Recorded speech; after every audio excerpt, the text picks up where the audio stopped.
A jetty is a narrow and relatively long perpendicular structure that runs from the shore into the water. They are often built on either side of a river mouth to keep the navigation channel open, and they work to protect coastlines from various tides and currents which damage shores. This process is also known as erosion. On the other hand, a pier is a flat platform raised by pillars that project from the shore into the water as well.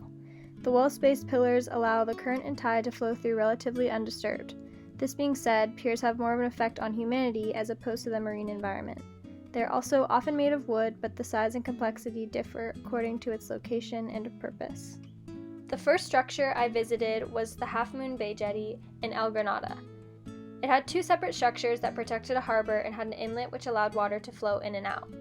Each jetty was over half a mile long and over 20 feet wide. It was a cloudy and windy day, so I was really able to see how the currents interact and are affected by the jetty. I noticed that it was mostly made of different types of rocks and driftwood.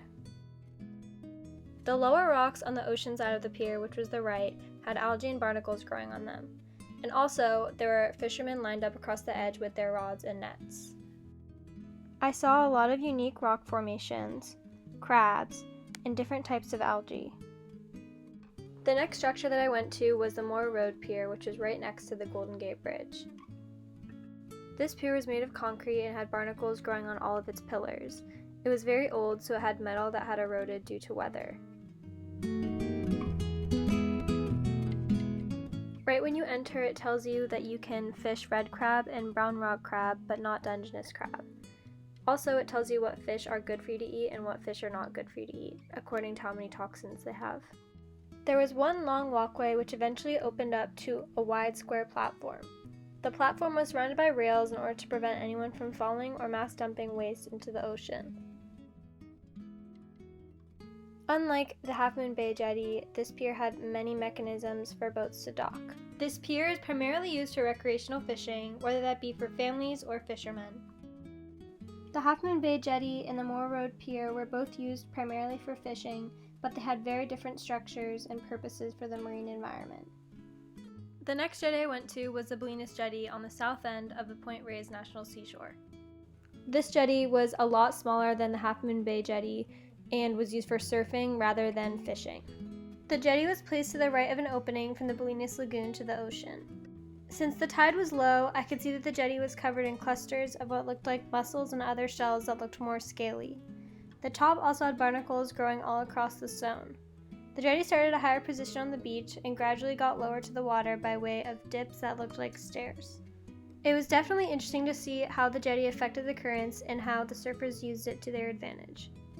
The jetty surf spots are protected from the winds, which also block some of the big swells, making it a good spot for beginners or intermediate surfers. The last structure I visited was Pier 39 in San Francisco. This was definitely the most populated structure and it had a focus on entertainment. Although it had concrete elements for structural support, this pier was primarily made of wood. It had a ton of different restaurants, vendors, and tourism opportunities. This map was really helpful because it showed all the things that were on and around the pier. On, you can see all the shops, and then outside you can see the docks for boats and the Sea Lion dock. As I made my way to the end of the pier, I found the Sea Lion docks. In the winter, anywhere from 700 to 1,700 sea lions sunbathe on the docks next to the pier. The local environment and sea lion population have both seen to benefit from living at the pier, and once the pier opened a sea lion center, visitors have been able to gather resources and educate themselves on the mammals. Unlike most piers, Pier 39 is big enough and strong enough to hold vehicles.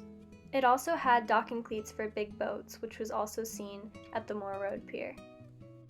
Overall, it was really interesting to visit different piers and jetties in my area and discover their different purposes based on their size and location.